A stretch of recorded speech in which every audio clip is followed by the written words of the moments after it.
you just need to look at this car, the Lamborghini Miura, launched in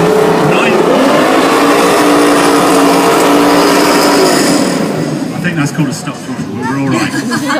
Yeah, launched in 1966. I think it's the most glorious looking car ever. And what got me about this history of period... Change gear, it's quite an animal, isn't it? You were right about being able to hear it first. I thought you might know, it's a attention grabber, isn't it? But what got me about this period of Lamborghini was the guys who designed this car and engineered this car. They were so young. They were in their 20s when they developed this car, and it sort of shows on the outside. They really gave Ferrari a shock of their life. And I remember talking to one of the executives at Lamborghini, and I said, what makes it different to Ferrari? He says, we're just 10% better at everything. More power, more excitement, more design, we're just sexier. And you can see it in that car. It actually has a very iconic shape, because from profile it looks like... Well, I chose it not only because it's a Lamborghini, but also because it started the supercar era. It's a mid-engine car, and up until this point in history, cars had had a front-engine V12 and rear drive. Then they came up with this, and what's wonderful about a mid-engine car, it frees up the design. You get that super low nose, and if you ever get a chance to look inside this car, you can, when you sit in the driver's seat, you stare right at the engine, the carburetors, they're all there when you're driving along. It's just a beautiful sight, and still reckoned to be one of the most iconic designs ever to come out.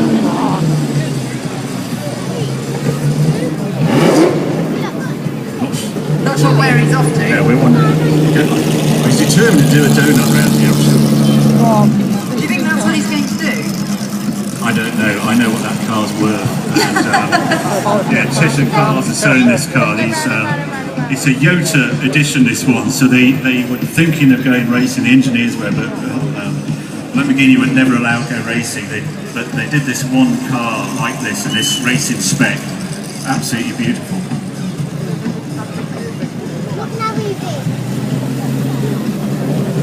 Oh yeah, it's up.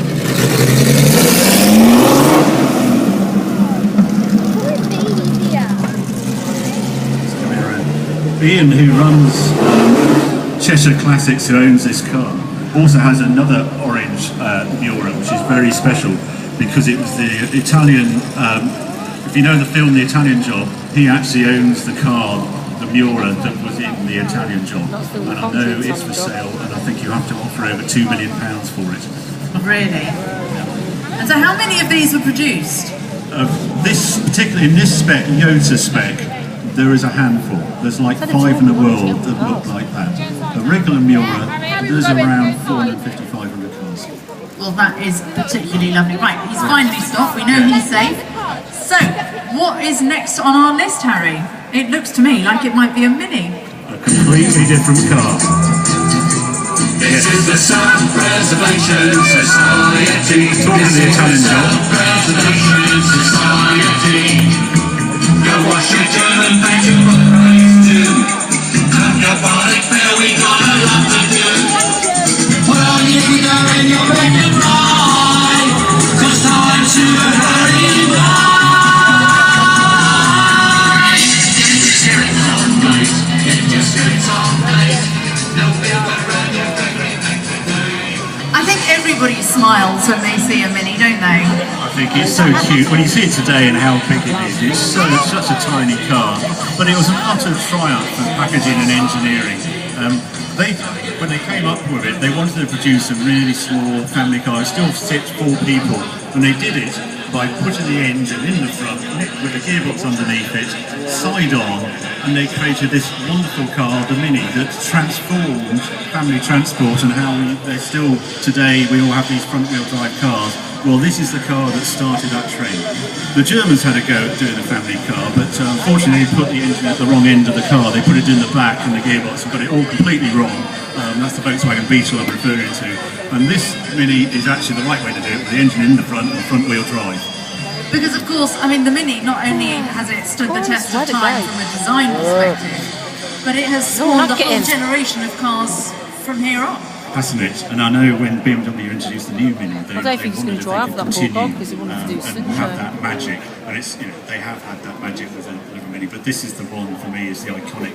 It's always worth, when you see a Mini parked up, just go and hear just how tiny it was and how they did it. This is a modern Mini, it's one of the very last produced, so the Mini appeared right at the beginning of the 60s, and stole the show. You never knew if it was a millionaire driving a Mini or whatever, it didn't matter, it was a people's car, and it was just a cute car.